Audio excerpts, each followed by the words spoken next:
You're listening to the No Bullshit Vegan Podcast, episode 191. Multi-talented dynamo Lynn Aliya is on the show to discuss veganism, her new book, her exciting fitness goal, and more. Welcome to the No Bullshit Vegan Podcast. Myth-busting and evidence-based advice to help you kick butt with your health and fitness on a vegan diet. Here's your host, Karina Inkster. Hey, welcome to the show. I'm Karina, your go-to no BS vegan fitness and nutrition coach. Thanks so much for joining me. Today, my guests and I are going to discuss fitness goals and strength training, among many other things. But I wanted to highlight a particular aspect of strength training in case it's not yet on your radar, and that is training volume. It's one of the most common metrics used by strength athletes, competitive or otherwise, and it's basically the weight that you lifted multiplied by the reps you did. So let's say you used a 15-pound dumbbell for a goblet squat and you did 10 reps. 15 times 10 is 150, so your training volume for one set would be 150 pounds. Now, if you did 3 sets of the same weight and the same rep combo, you would then have a training volume of 450 pounds. So 150 times 3. Volume is one of many ways that we can measure whether someone is progressing with their training and increasing their strength. And on that note, I would like to give a special shout out to our awesome client, Lori, who has more than doubled her deadlift volume over the last 9 months. So in April of 2024, she was doing 4 sets of 8 reps at 45 pounds. Which is the weight of the bar. And by the way, Lori's deadlift of choice is using the trap bar, which does take a little bit of getting used to if your go-to is a regular barbell. So that's a total volume of 1,440 pounds. And now, in January and early February 2025, her max deadlift volume is 3,680 pounds. So 4 sets of 8 reps at 115 pounds. So that's 2.6 times her original training volume. Huge kudos to Lori on her super hard work, her consistency, her overall badassery. And if you're not yet using training volume as a measure of progress, do consider adding it to your toolbox. And if you want 2 vegan coaches in your corner for a friendly kick in the butt, check out our coaching programs at karinainkster.com/coaching. Introducing my guest today, Lynn Aliya. Lynn is a public speaking coach and consultant specializing in medical empathy. She trains doctors in empathetic communication and helps them navigate difficult conversations with greater compassion. She's an award-winning actor, playwright, and director with 30 years in the entertainment industry. Lynn created and hosted the hit television show The Buzz on 82. Lynn, aka Brooklyn, is also a country radio broadcaster. She lives in a small town outside of Aspen, Colorado, and is learning to surf, proving that it's never too late to catch a new wave. And she says her favorite vegan meal is any kind of pasta. Here's our conversation. Hey, Lynn, thank you so much for speaking with me today and coming on the show. Oh, thank you for having me. Happy 2025. Happy 2025. Yes. And also, shout out to random technology like LinkedIn that allows us to connect with like-minded humans, eh? Yes. Can I tell you something kind of funny about that as well? Yes. So, a friend of mine's sister went through my LinkedIn and she knew I just read a brand new book and I'm trying to, get the word out. And she gave feedback to my friend saying, like Lynn should really update her LinkedIn. It doesn't really describe her. She's not going to really get anything from that. And then, ta-da! Really? Well, that's kind of funny timing. The whole veganism. So I said, I was like, well, you just never know. The right people show up at the exact right time. That is kind of funny. The timing couldn't be better. Yes. Well, thanks for taking a chance. Thanks for speaking with me. We are going to hit a whole new audience. Hopefully we're on all the podcasting platforms and the radio. And, with podcasting, you just kind of put it out into the world.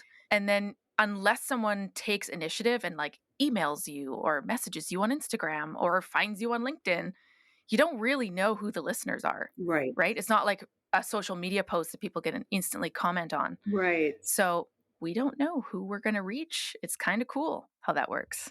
Yeah, the magic of whoever's supposed to show up shows up. Exactly. Yeah. Well, I do want to talk about your book because this is super exciting. But first, what I like to start with is your vegan story. So that's actually how I found your profile, is the vegan keyword. And then I looked at everything else, like your Oh, books and your TV show and all that stuff. So the vegan thing oh, actually popped up first because I was searching for professionals who are vegan, even if they oh, don't work in a vegan field. yes. So tell me about that part of your life. Well, I wish it were something a little bit more, I don't know, extraordinary. But when I turned 50, I was searching beautiful women over 50, and all roads led to Michelle Pfeiffer. And then it led to a book called Jumpstart Your Diet or something, Jumpstart Your Life 21 Days Plant Based Diet. Mm. So I was like, all right, I'll order it. Michelle Pfeiffer recommended it, whatever. And I had been a vegetarian before. I didn't even know what a plant based diet was. I was like, well, I had no idea what that was. And after 3 days, I was like, oh, this is the best thing I've ever done in my entire life. I will never Wow. not be a vegan. Like it just changed everything. And then year after year, it's been almost 10 years now, something new, like you don't realize all the stuff that you've bought into in life, that you've just eaten, that you've digested without even thinking, like stuff that you put in your mouth and you just take in, and no brainer. Like that's been 10 years, the easiest. I wish the entire universe was as easy as being a vegan.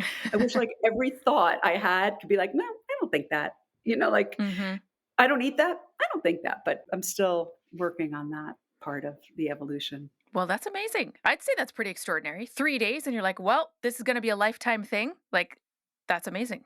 Well, those first 3 days, you've been a vegan for it's happy vegan anniversary to Oh, you thank you. for a long, long time. But those, I don't know if you remember back, those first 3 days are just sort of like a detox cleansing. So they weren't the easiest, at least for me on my body. Mm-hmm. I remember the moment I was like, that's it. I'm sold. I'm sold. That's amazing. Yeah. So, has that factored into professional projects at all? Because I want to talk about what you do in your career and your speaking and your writing and all that. But how does veganism, if at all, factor into your professional life? Such a good question. I have several different gigs that I do. I have two main jobs. One of them is I'm a DJ at a country radio station. Mm-hmm. Very cool. The other one is for the last 25 years, I've been training doctors in medical empathy. Mm-hmm. And I feel like it is veganism and that are the two things that are the most aligned in my entire life. They are just, it's about compassion, it's about listening, it's about kindness, it's about sitting and being able to have difficult conversations. And I think that without being a vegan, or with being a vegan, I don't know which way to put it. One of the things that I have gained is a level of empathy and compassion Mm-hmm. that I did not have before. I didn't have the skill. I don't know if I think they go hand in hand. When you don't put, am I allowed to curse? Yes, When you definitely. don't put shit in your freaking body. Sorry, thank you. I've been holding out. When you're Yes. not putting shit in your freaking body, something else comes through you. Well, this is interesting. Yeah. So I actually wanted to ask you about what it looks like to train medical professionals in being better communicators. I assume this is all about navigating difficult conversations with their patients. What does that look like from your role? Like, how are you helping these folks make improvements in their communication styles? I work for a company called Vital Talk. And about 25 years ago, four doctors at the beginning of the palliative care movement got this huge grant. What they wanted to do is revolutionize the medical health care system Mm-hmm. as far as being able to be more compassionate. One of the doctors was a Buddhist. They thought, well, where in America have we never been? They were from all over the country, and they came to Aspen, where I live, Aspen, Colorado. And it was a huge grant. And I started as an actor. I'm an actor by trade. And so I played a patient, and there's a lot of role playing involved. And I was a patient for many years, and I helped them to develop scripts and characters with different end of life issues, from cancer to CPOD. Mm-hmm. And over the years, I became part of the faculty. So now I train the actors to play these roles, and then I also play a doctor as well. I work on the staff to train the doctors, and so I pretend it's role playing. I'm a doctor who's learning the skills to teach the teachers how to train the doctors. If it's Wow. very meta, if any of that makes sense. It's very meta, but it's also very niche, which is fascinating. But I do see what you're saying about the connections between veganism and compassion and empathy and this training that you're providing to people. It completely makes sense. Yeah. Well, I mentioned the Dr. Anthony Back, who's the Buddhist. He would start every session by ringing a bell, the Zen bell, and we just would sit, all of us, doctors, and just get present with each other. Hmm. It was a really beautiful practice that he trained us in. And then during the pandemic, as the pandemic broke out, he called me, I think it was the 17th, the 18th, the 19th. So like on the 19th, that Mount Sinai Hospital in New York needed to be able to train nurses and staff how to say goodbye over the phone. And so we Oh, made a wow. whole lot of training videos for that Wow. regarding how do you say the most important things to each other. That's huge. Yeah, yeah, it's really powerful work. I really do think there is a connection that you asked. Thank you for asking that about veganism. Because it's easy to pretend that you have compassion sometimes, like, oh, I'm Sure. listening. And then there's a difference when people can really be present. And I think that being a vegan has just, like I said, getting that nonsense out of your body. Mhm. It just Mhm. doesn't need to be there. That It's a clouds. process though. Hey, like a lot of people come to veganism for one specific reason, whatever it is, but then it To evolves. be pretty to look like Michelle Pfeiffer. Yeah, exactly. And now look at where you're at. Look at how wide the net is for you, right? Yeah. So it definitely informs the decisions that I make. It makes, like I said, making decisions clearer for me than they ever were before. Mhm. Like I said, like, I don't eat that. I don't do that. Like it's just they're clearer decisions that I have that I'm able to make better choices. Yeah, I love it. I think that applies to a lot of different things, a lot of different areas. Potentially fitness, which we can talk about, career, business. It's all connected. Yeah. So I love that. Well, thank you for sharing. I appreciate that. Yeah, I would love to hear just about your thoughts about those choices. That same kind of Mm. Well, I came to veganism way before it was cool. So I went vegetarian when I was 11 in the late 90s, and then I went vegan when I was 16 in 2003. So my vegan anniversary just now was the 22nd one. And, I'm still in high school at this point. There's not a lot of options in restaurants for being vegan. They're like, "Oh, you're vegan. Here's your iceberg lettuce with a sad-looking tomato slice on it." Like that was pretty much it. Even in a place like Vancouver, which now is basically vegan mecca. It's amazing. Mm. Anyway, so it started entirely from an ethical standpoint because it took me 5 years of vegetarianism to realize that the dairy and the egg and the general meat industries are all intertwined. And, if you still eat eggs, you're supporting chicken slaughter. And if you consume dairy, you're supporting the veal industry. So I'm not using the lack of social media as an excuse, but back then, you can't just go and watch a video of slaughterhouse footage or check up on your friend who just went vegan on Facebook or whatever. Like we didn't have that at that point. So it took a while. Anyways, it started from the ethical standpoint, but now it's everything. It's other humans on Earth. It is potential athletic performance increases. So from a nutrition perspective, lots of antioxidants, not consuming a lot of pro-inflammatory foods that are found in things like dairy. And it's also addressing climate change, which we know is a huge emergency right now. So, yeah, kind of like we talked about before, it started from one very specific context. And now this is what I'm doing with a team of coaches, working with vegans all over the world, getting them super strong. That's basically it now. So I'm really grateful that we as in me and my coaching team, Right. we've been able to make this as a values-based business Right. where we're attracting people who are already on that wavelength, Right. or we're attracting people who want our help to go vegan if they're not vegan currently. Right. So yeah, that's kind of where we're at in terms of how veganism factors in. It's pretty much front and center. Yeah. I put it on my resume, so it's what's the joke? What does the joke how do you know somebody's a vegan? Oh yeah, don't worry, they'll tell you. Totally. Pretty much. Well, this is great though because that's how I found you. Yes. I was testing out the whatever, the paid version of LinkedIn, which I hadn't used before. And Oh. there's ways to search for people really granularly, right? Like someone who works in a company that has 10,000 employees or more and who lives in this area of the world and who has the term vegan on their profile. Pretty much like that, right? Anyways, you popped up and I'm like, Oh, interesting. I'm very I'm glad. You got me. Maybe I will Yeah. pay for my LinkedIn the extra. I could say one thing in Spanish, yo vegano. Oh, there you go. That's the most Yo important phrase. sí, yo vegano. Love that. Okay, well, tell me about your book. So this just came out. It's called Speakeasy, Less Fear, More Fun, a radically new approach to public speaking.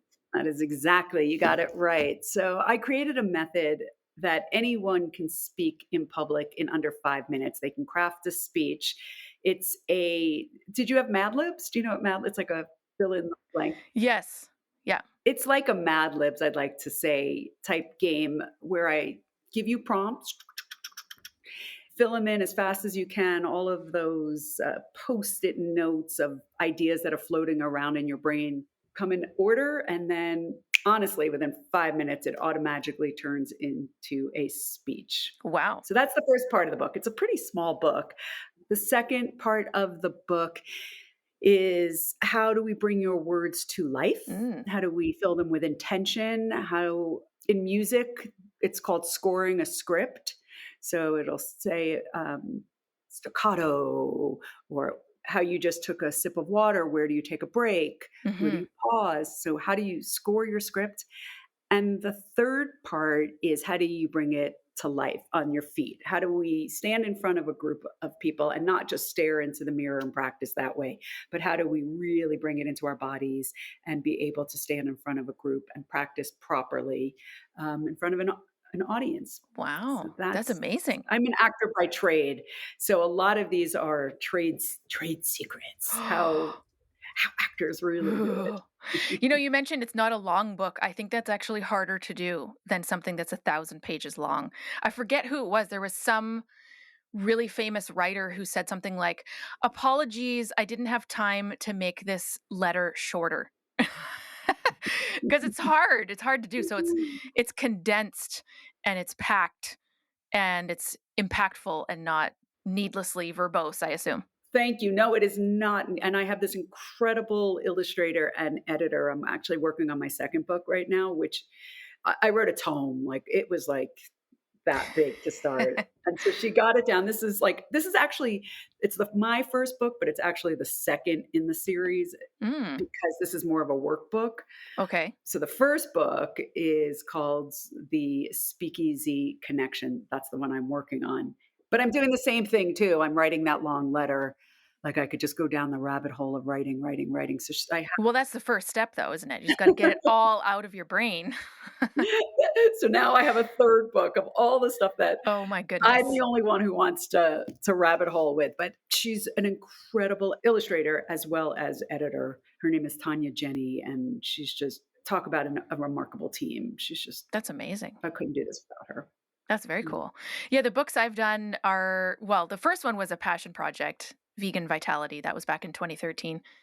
But then all the ones after that have been the publisher's idea. So they've come to me and said, "Hey, we want to put out a book on strength training with resistance bands. Do you want to write it?" So it's very straightforward, nonfiction, how to, photos, descriptions, whatever. It's not really the type of project that you would just brain dump and then edit down. But the first one was like that. So I can appreciate the process. Do you enjoy just having like the focused one or the I could do whatever? Like I'm sure they both have their own benefits. Yeah, it's that's a good question actually, because I feel like the ones that they've presented felt more like assignments, which is fine. I mean, I'm very grateful for the opportunity, don't get me wrong, Yes. but they're not my initiative. Yeah. I'm doing them because I'm interested. Obviously, I would have passed on them if I didn't want to do it. Right. But they don't really feel like the first one, which was entirely like, hey, I want to write a book. And it took 3 years and it's this massive project, So it feels different, I guess is the answer. Yeah. Yeah. Yeah. I'm sort of in that phase, the second phase, like of that book. I mean, even though it's my work, it's sort of like just focus and do your Mhm. work, just fill in the blanks. Makes total sense. I was writing this morning, so using the two sides of the brain are sometimes not the easiest things. Totally. That's so cool.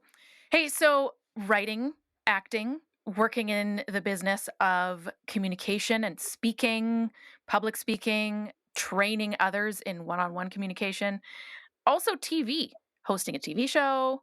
You mentioned before we hit record, there might be something new in the works. Are you allowed to discuss this? I think I can. I think Okay. I can. Just to ride on the whole idea of speakeasy back during Prohibition. Right. That's part one. Okay. Just planting the seeds of that. I haven't really told anyone except my kids my idea. So this is the first time, but I feel good about Ooh, saying it. exciting. What I love more than anything in the whole wide world is what we're doing, is having real conversations, is to be able to sit down with people and just have a conversation. And I feel like with the pandemic, with shorts, with just the way the world has evolved, and maybe it's just my world, but I feel like we don't do that anymore. We Hmm. don't just sit and like have these, like when I was in college, I majored in theater, and maybe, I smoked cigarettes. Don't tell my kids. We smoked cigarettes and we would just talk for hours, and we would talk about existentialism and theater. And I miss that more than anything on the planet. And so what my show is going to do is I'm going to have conversations. We're not going to smoke cigarettes, but we are going to drink cocktails. It's called hopefully the Marble Distillery, which Mm, is the number one cleanest distillery in the whole entire world. And they are based right here in Carbondale, Colorado. wow. I'm doing one event with them before the show where we sip on cocktails and we have deep conversations, and then they have to do the speakeasy method. They're going to pick like an improv game, and they have to create a speech in under 5 minutes in my little math Wow. test game, and we're going to have a blast. So it's sort of like there's that Hot Wings show. I don't know if Yes. you've Yep. heard on YouTube. Yep. It's sort of like that with public speaking and some really good cocktails. Ooh. Not that I drink, so I'll probably be the one, like I'll have like 3 sips and be drunker than my guests, but That would be me too. I don't drink at all, so I'd have to have a mocktail of some kind. a mocktail. Yeah. That's what I do. I'll drink a You just have to mocktail. have something that looks really nice in your hand. No one cares if it actually has booze in it though, right? Yeah. No. My go-to is always like ginger ale or something, so it's not just water and it looks like it Mm. could be a mixed drink, but it isn't. I drink soda water with a lime, so Yes, people don't exactly. ask either. I one sip, but I just thought like it would just to go with the whole idea of speakeasy. I love that concept. So that's what, just have real conversation. How do we have real conversation again? Hmm. Well, thank you for sharing that. I'm excited to see how this plays out. Yeah, me too. That's awesome. Hey, I just like stalked Aspen. Very small population. It's about half of the population of Powell River, which is where I live. We got like 13,000. Aspen, at least Google says it's like 6,600 or something. Very small. Yeah, I actually live in a little suburb outside of Aspen, but that's the Okay. big town that most people know. Got it. So yours is even smaller then.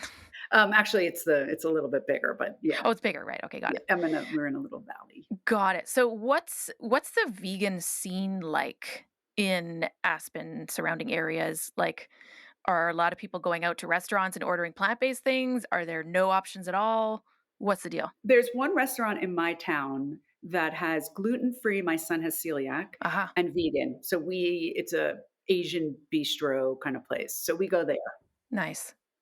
End of period. That's it. That's your option. Yeah.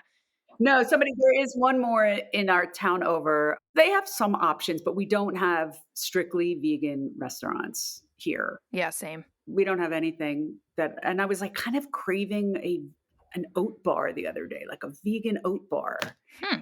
raspberry. And I was like, well, I don't know where I can get that. I can make You it. could. I don't go out very often, but there are not many options other than your lettuce with, The not worth it meal, basically. yeah. I mean, and I don't know how you feel about it, but I don't feel like it's other people's, I don't feel like it's their responsibility. In a restaurant, I feel like there should be more plant-based restaurants. I could Hmm. open one, I guess, if I want. Hmm. When I go to people's houses, I don't feel like I usually eat before I go. Yeah, I can understand that too.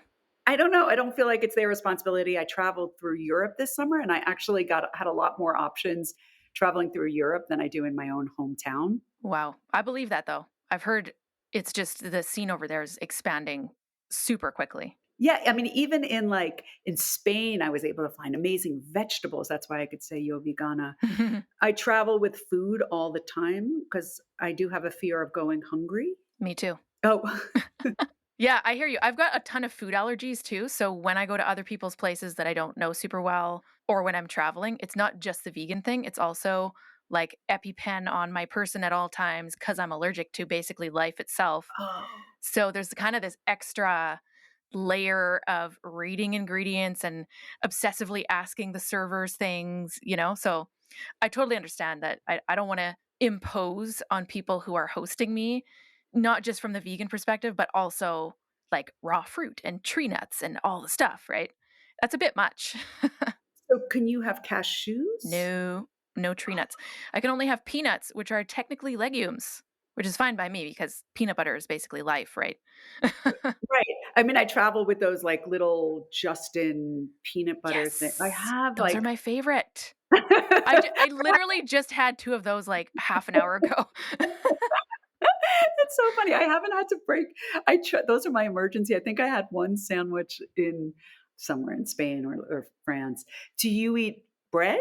Yes. Yes, so I do. I'm not celiac. I do have gluten, but I mean, I make it work. I know what the foods are. I know the deal.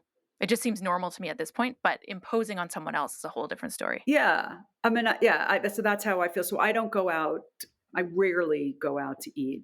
Same. Unless I go to Vancouver, which is where I'm born and raised, Hmm. closest big city to us, and then it's like a full-on vegan feast. Right. But I already know all the places, right? So I'm basically just going to the restaurants I already know and I'm comfortable with. Right. I know exactly what I'm going to order, Right. and then I just, feast for 48 hours and then go back home.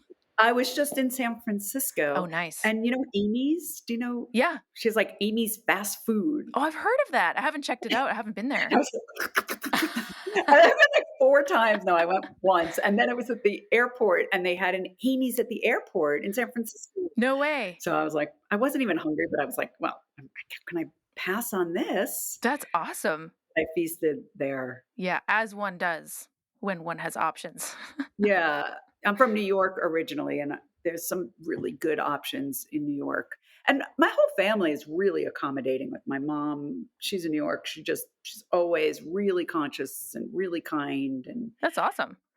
Hey, are your kids vegan too? mm-mm. No. Just the son with celiac has a hard enough time eating. Yeah, I understand. So that's hard. I think. I mean, I think it's hard. I don't.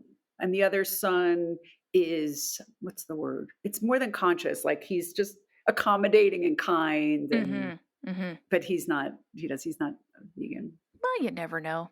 Exactly. Took my husband a good 10 years of us being together before he decided, you know what? I'm going to go plant-based. So you Oh, never know. good. Do you say plant-based or do you say vegan? I say plant-based for my husband because he's like 98% vegan. Uh-huh. And I say vegan for myself because that's a whole ethical stance, Yes. Me too. living in alignment with our values, etc. But for my husband, he'll do like once a month he'll have mac and cheese with dairy cheese. So he's can't call him vegan because he's not, Right. but that's basically it, right? So I just use plant-based. That's a good question though, because there's this whole debate about like, does vegan have too much baggage and should we be using plant-based?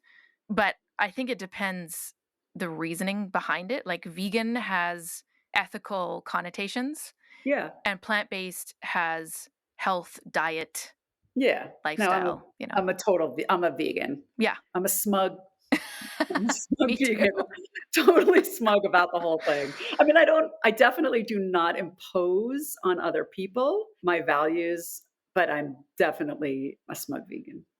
I think we kind of all are in different ways. There's nothing wrong with that. I don't think so. It suits my personality too. That's brilliant.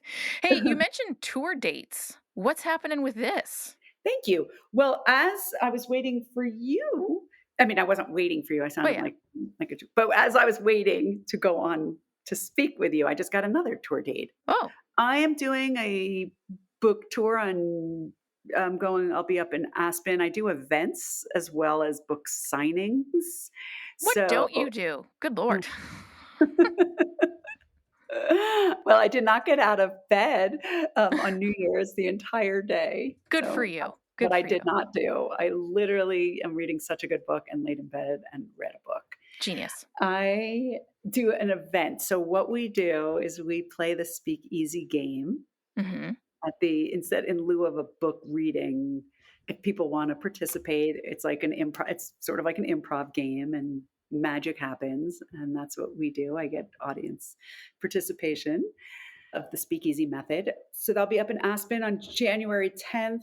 I have several dates in Denver. I'll be at the Tattered Cover, which is our really big independent bookstore. Nice. I will be in, where else am I going to be? Somewhere else really good. Oh, Barnes and Noble, Oh, sweet. doing something at the college. Coming up. That was the one. So I'm on tour. That's exciting. Is that something you've done before? I haven't done book tours, so I have no idea. No, I've never done it before. I wrote, oh God, I sound like I just I wrote one woman shows. I was a Colorado artist in resident where I toured doing a one woman show for years and years. And then I also wrote a one woman show that I toured before I had kids. So I'm used to being, do they call it horse and pony show? Like, I don't know what that means. Like, I'm used to Yeah. touring alone and doing things. Hmm. Wow. See again, what don't you do? What haven't you done? So impressive. That's Oh, I don't know what awesome. haven't I done. Oh, I know what I haven't done. I haven't hiked the Pyrenees. Ooh. Is that something that you're looking to do? I mean, this sounds like quite an adventure.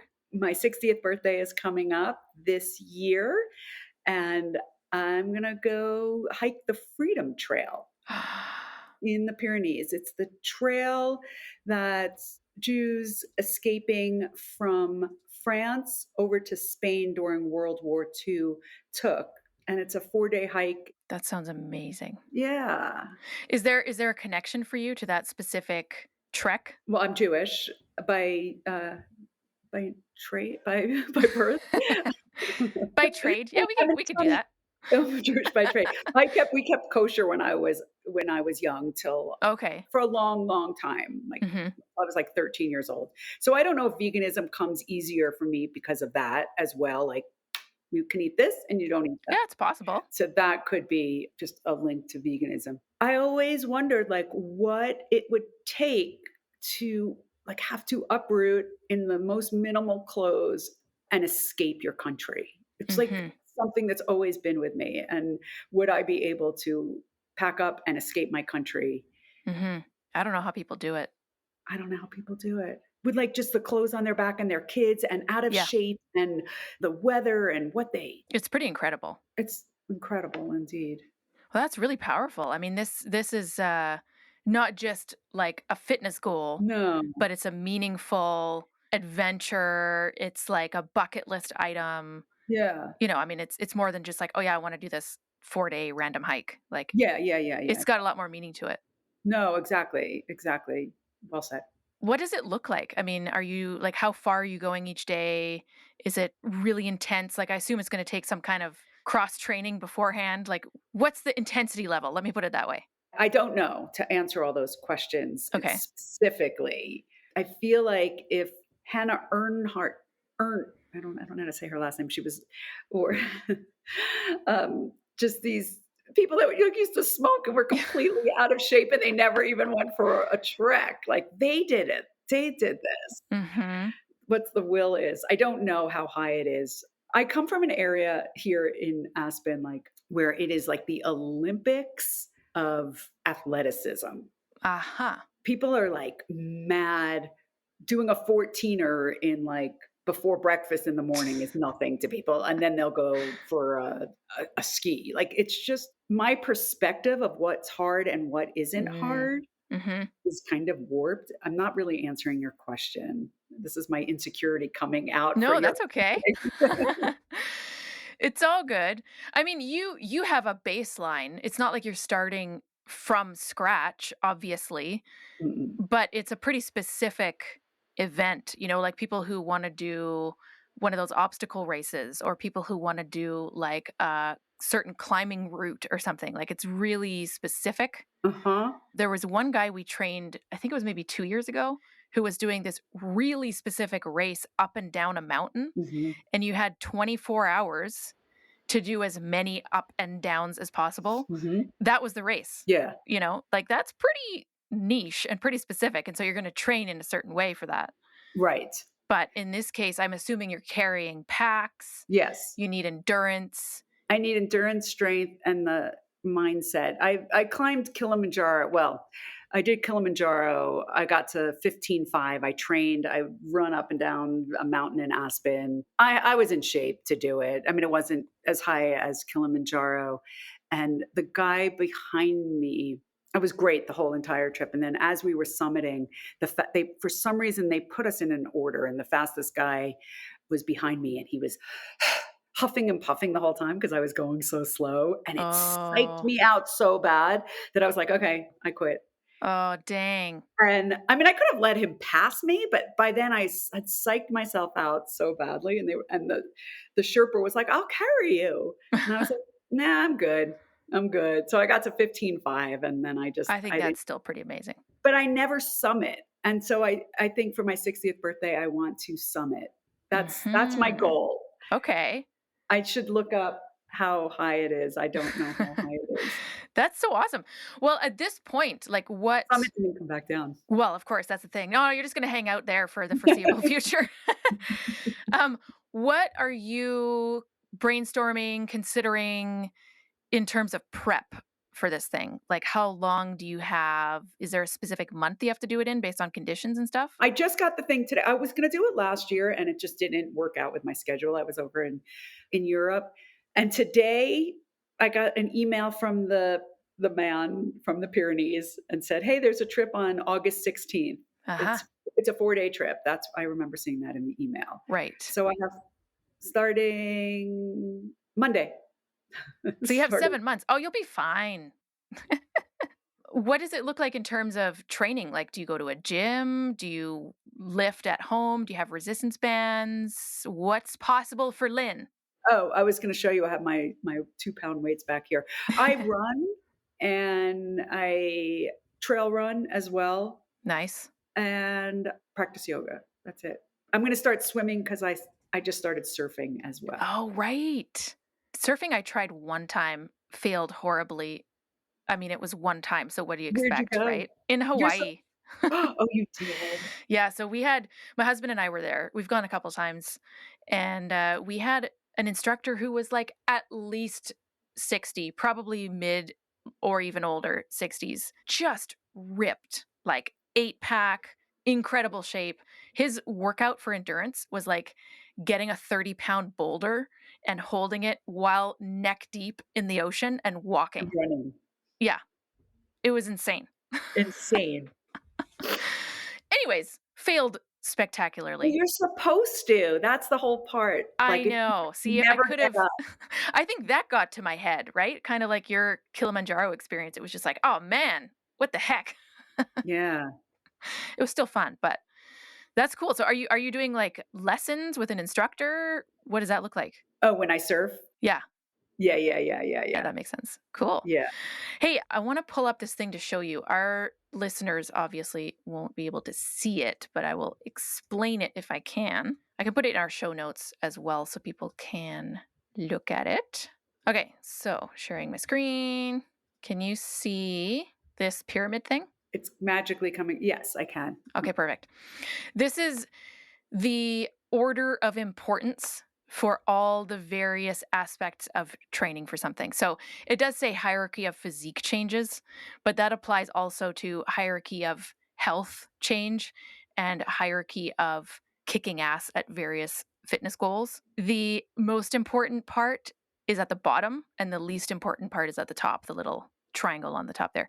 So the foundation of the pyramid is always nutrition, regardless of what someone's goal is. Pretty much have that covered. You're doing all your own food prep, whether by necessity or because you like it. It sounds like it's working for you. But the next thing on this pyramid is what this person from the textbook calls training, but that's resistance training. That's strength training. So a lot of people will put cardio down here, and you probably honestly do need more cardio than the average person who's training for, like a powerlifting meet or something, because you're going to need the endurance Right. portion for this event. But this training piece helps with endurance, though. We're training our muscles, like with squats or lunges or core work, for example, to be able to handle more load and for longer, which is basically endurance, right? Can I ask questions? Yes, I'm yes. taking notes. I'm Uh-huh. drawing a pyramid. Keep going, and then I'll save my questions for Okay. afterwards. Well, it's pretty straightforward. There's only two more. The next one after strength training is what this person calls sleep and stress, but I call recovery. That's okay. That was my question. Aha. Now, this is after workout recovery, but also generally sleeping enough, which is when our muscles recover, by the way. So the workout itself is not where we're growing our muscles and increasing our strength, right? It's when we're sleeping, managing stress, whatever that looks like for each person. And then at the very top, the tip of the pyramid is cardio and conditioning. And conditioning is a combination of strength and cardio. So if you see someone doing kettlebell movements, for example, like kettlebell swings or kettlebell complexes, that's what I would